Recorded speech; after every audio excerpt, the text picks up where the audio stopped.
So, dito na tayo sa number 5 ng ating pagsasagot sa quiz na ibinigay ko dun sa naging tutor ko dito sa Integral. So, nandito pa rin tayo sa may trigo. And then, sasagutan natin itong number 5. Yan. So, sige, kunin lang natin yung ating number 5.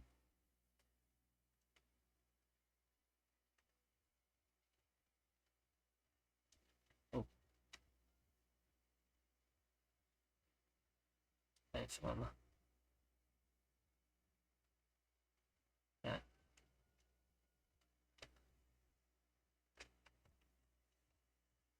So, syempre, tulad ng dati nating ginagawa, kailangan nating planuhin kung paano natin siya sasagutan. Sabi ko nga sa inyo, meron na akong mga background knowledge dahil um, bago pa nagkaroon ng quiz, meron ng discussion about this. So, ano nga ba ang gagawin kung meron kang tangent, di ba?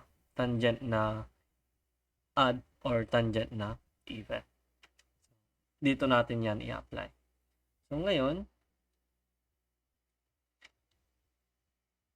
kapag dinerivative natin agad yung nasa loob, magkakamap tayo sa second squared 9x, which is hindi naman yun yung nakasulat dito. So, what we will do is, syempre, i-expand natin siya. Ayan. So, expand natin siya, madali lang yan. So, equal tayo sa integral na. So, square of the first term, tapos twice ng pag-multiply natin siyang dalawa, first term and the last term. Ayan, tangent 9x plus 1 dx. Ngayon, paghihiwalay-hiwalay natin siya.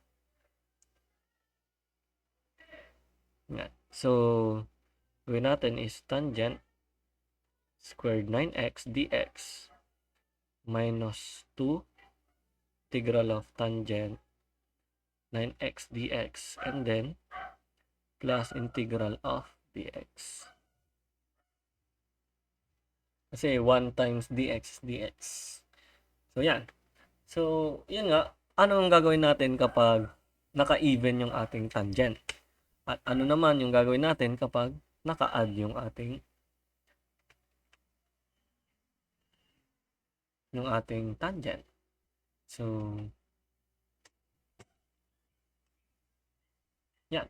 So, dito sa naka-squared or naka-even, ang gagawin natin is gagamit tayo ng Pythagorean identities, which is, ayan, panoodin nyo na lang yung Pythagorean identities para meron kayong alam about dito. Pero kung hindi man, pwede nyong i-memorize na lang ito, sine squared x plus cosine squared x is equal to 1.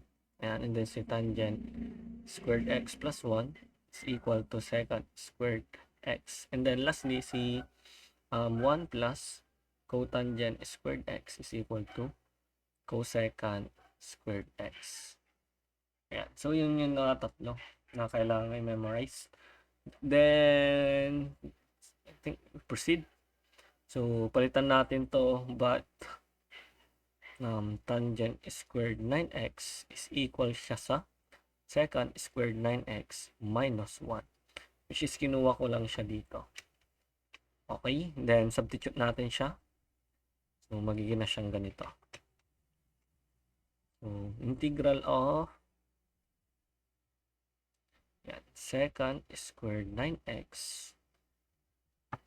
Then, paghiwalayin ko na siya dx minus integral of 1, negative 1 yan, no? dx. And then, proceed lang tayo dito sa bago natin integrate lahat. Pero we can integrate naman na to. Pero, sige, hindi pa. Yan. As you can see, meron tayong may 1 dx dito and sin dx dito. So, pwede ko na yung i-cancel. Yan, cancel. Ayan. Meron na tayong mga direct formulas ng mga problem na yan. Or mga to integrate. which is, dapat alam na natin yan, since quiz part na ito.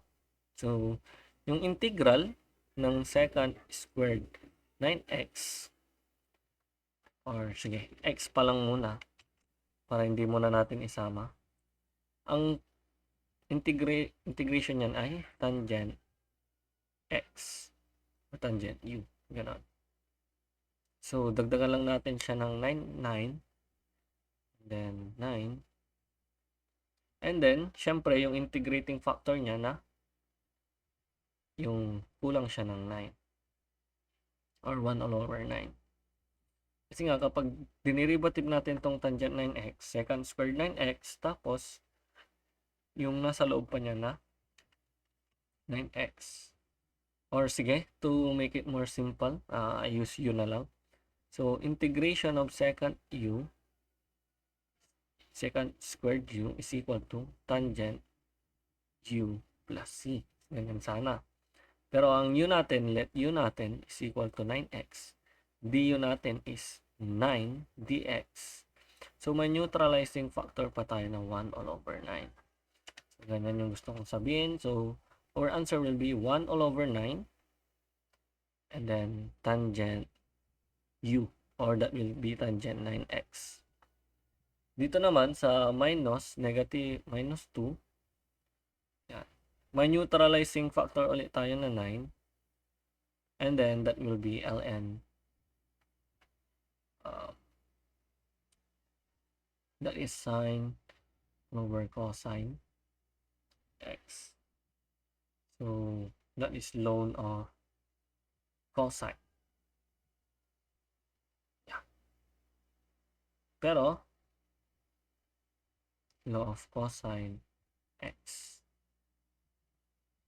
Pero may kulang pa rin kasi kung u du dapat yan, ang derivative kasi ng cosine x is negative sine x. So kulang pa tayo ng negative. So that should be negative ln of cosine x plus c. Ayan. So pwede nyo din gamitin yung ibang formula ng to solve for tangent 9x. No, pwede din yan. So this will be negative 1 all over 9 tangent 9x plus 2 all over 9 ln of cosine x plus c. So this is the answer.